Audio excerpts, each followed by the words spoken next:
Hey everybody, christopherodd here, and if you've been keeping tabs, you may notice that every month or two I've been diving back into Surviving the Aftermath to cover some of the new updates that they've made to the game. I've been working with Paradox on this series. They've been sponsoring the videos. Thank you so much for doing that. It's been really cool to see the development of this game from the very beginning to where it is now.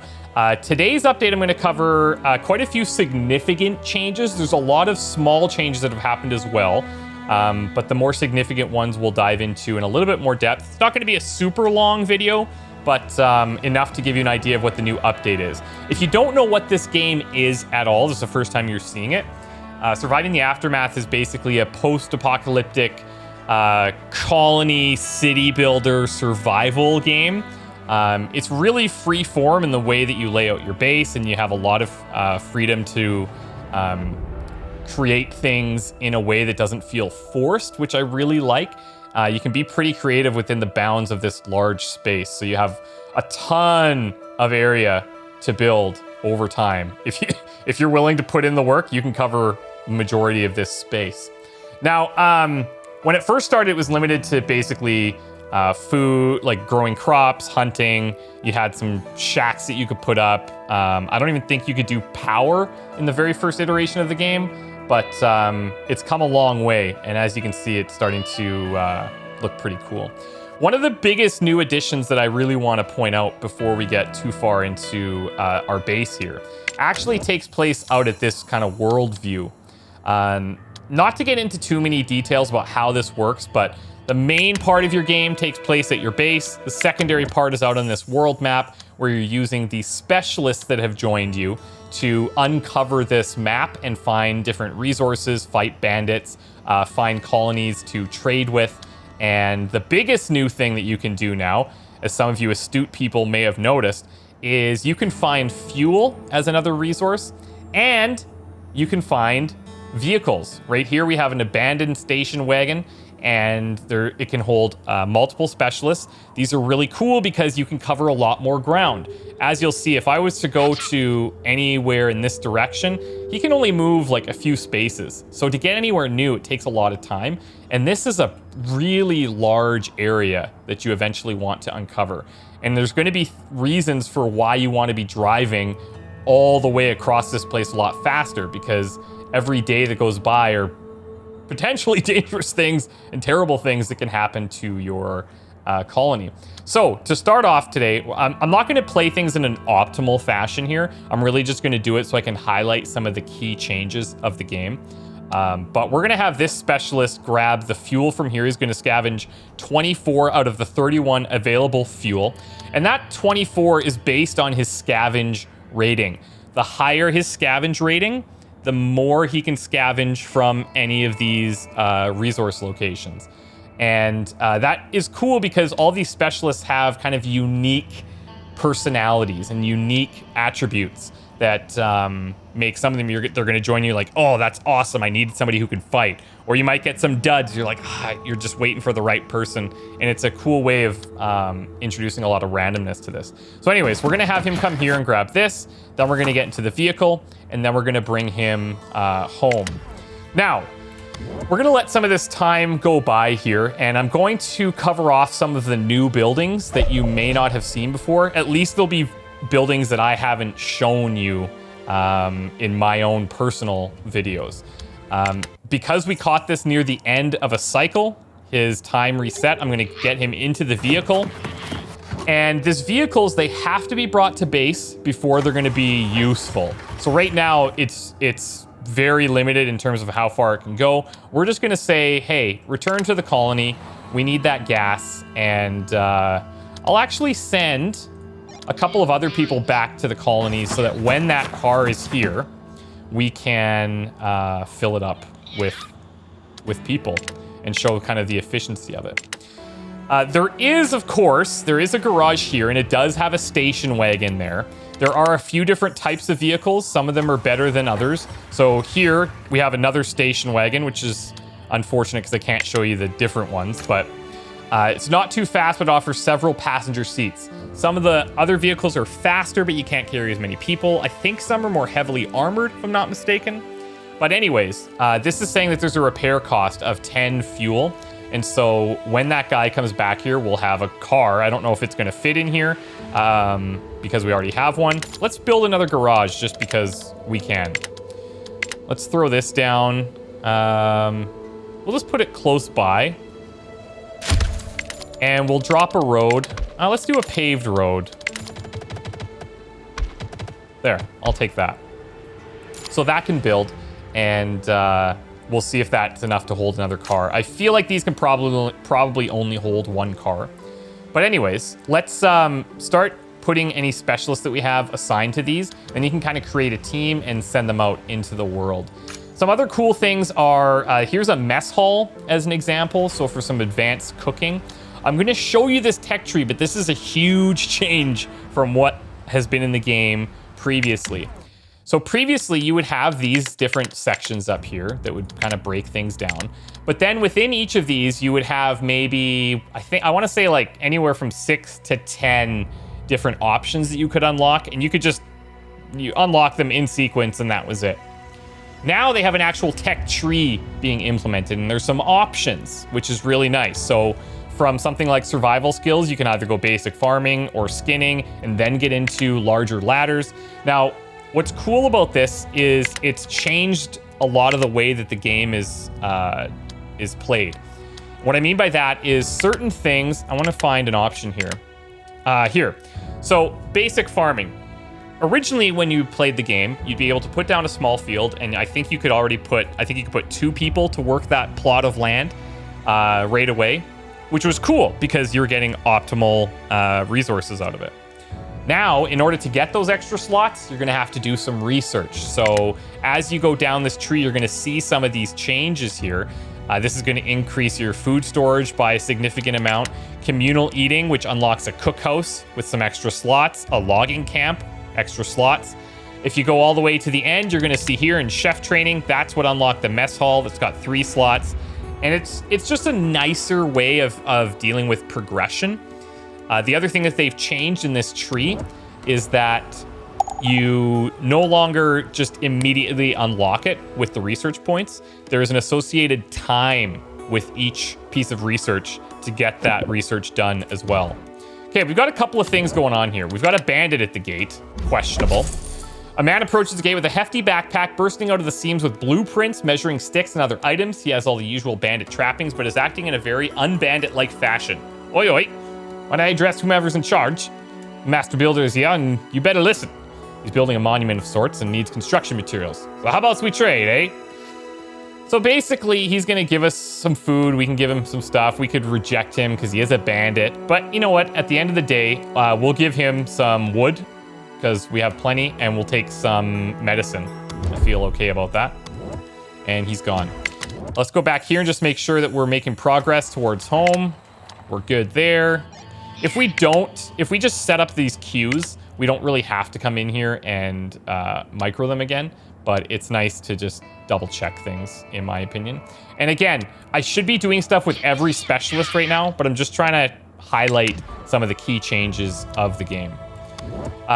We can't do anything with this vehicle until we get resources, so let's keep looking at some of these other buildings. In my playthrough, I didn't really get it too deep into the housing upgrades. So if we look here, we have full-on 2-story houses. When you start the game, you're typically in these really terrible little shelters, like these little shanties. This one holds 3 people. You've got emergency shelters that hold 6. You go into 2-story houses, shanties, tenements, regular house. 2-story is by far the best. And yeah, it's just cool to see that they've made some of these neat additions, and it's clean. You know, it's really nice. They've done a good job. It's starting to look better. One thing that is still, in my opinion, something they should work on is just differentiating the buildings a little bit more. Like at a glance, if you're looking at this, it can be quite difficult to tell which building is which. And I think glance value adds a lot to games like this where things can get really cramped and tucked together. You want to be able to say, okay, I've got my housing here, my radar is quite obvious, but this, okay, library. Okay, great. What is going on over here? This is our field hospital. I don't know if I've shown you guys field hospitals before, but they're basically just larger versions of the medical tents.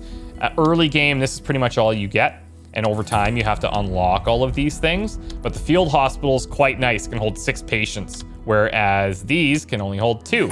So quite a bit more efficient.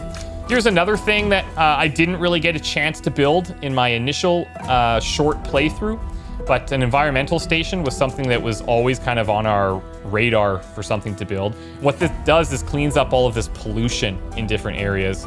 Now this one's set, it's currently depleting this one, but it comes back here and it gets refined into this stuff and so on and so forth. Crops wise, there's actually quite a bit in here right now. So we've got berries, we've got lettuce, we've got carrots, corn, locally sourced fish straight from the pond. I don't know how this works. Peanuts, we've got potatoes, we've got soybeans, we've got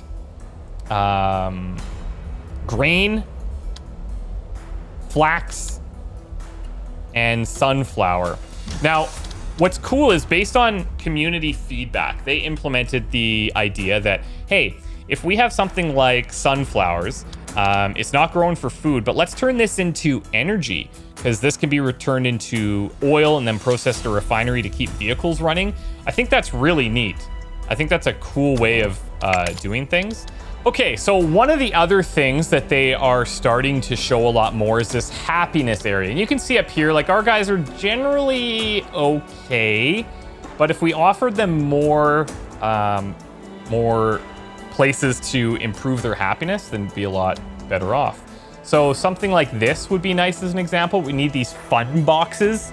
So these can only be found on the world map right now. And if I take a look here, I don't see where we can find any fun boxes. So over time, as you explore, you can start to unlock a lot more recreational based buildings, which I think would be quite cool. Just to keep people happy. When they're happy, they're a little bit more productive. But we do have, at least we have the library. So every time somebody goes there, they get a little happiness boost. Okay, we have a group of survivors here. Let's check this out. 3 adults, 0 children. One of them is injured. They're bringing some corn, some supplies, and some clothing. Let's bring them in. Why not? We're happy to have everybody. They're gonna go get fixed up right away anyways, and they should be fine. Now, trade-wise, some of the trade stuff has been cleaned up a little bit. There's reputation now that you have with the other societies out there. We're currently involved in a trade here to get wood. This one is we would be giving the metal, and we'd be earning reputation for it, which is nice. Here we're receiving wood for reputation. So you kind of want to balance this out as much as you can. And let's start this one going. What's cool is when you go to the world map, you can see some of the trade routes that are happening and what's going and what's coming. So it's pretty nice. Pretty cool improvements overall. Let's see, where's this vehicle at? It's almost home. It's almost home. So let's see what happens when it arrives. I'm pretty sure that's going to fuel this one up, and then this one will start getting repaired, and we'll be able to go and check out what's happening on the map.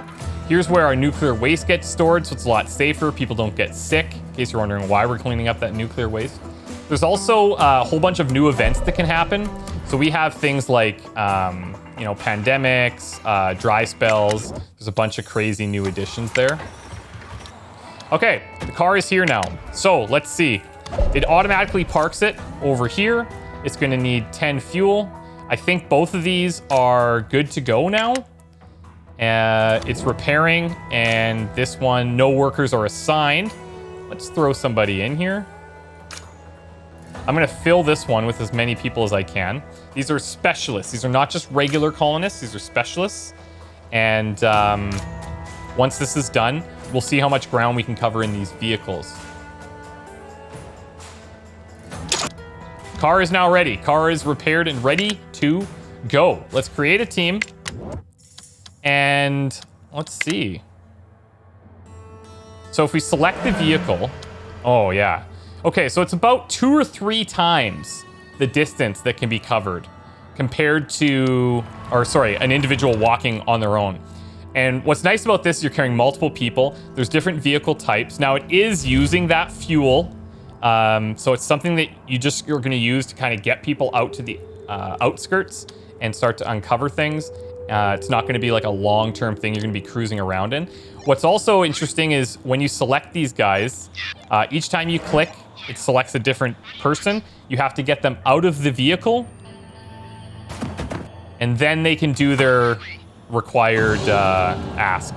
So it's really nice in terms of just speeding up this map, because this map can be a little bit tedious sometimes, and that's going to solve a lot of problems with that.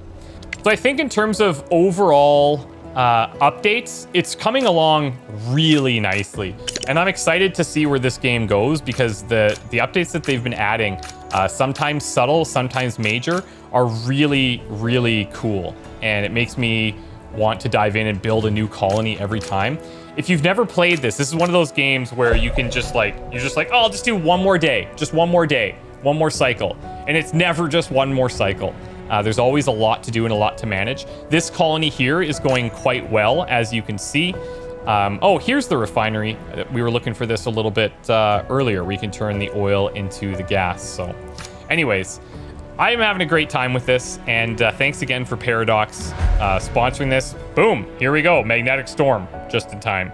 So energy production shuts down, buildings producing or consuming energy might be damaged, build battery racks and charge them to full to keep the colony running.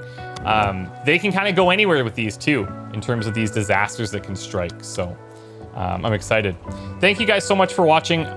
If you want to check this out, there's information down below, and you should be ready to rock and roll. But when they do a big, once they get to like a next huge feature update, I'm going to do a new playthrough of this from scratch, and we'll take you guys along for the ride. So thank you guys so much for watching. We'll see you soon. Bye for now.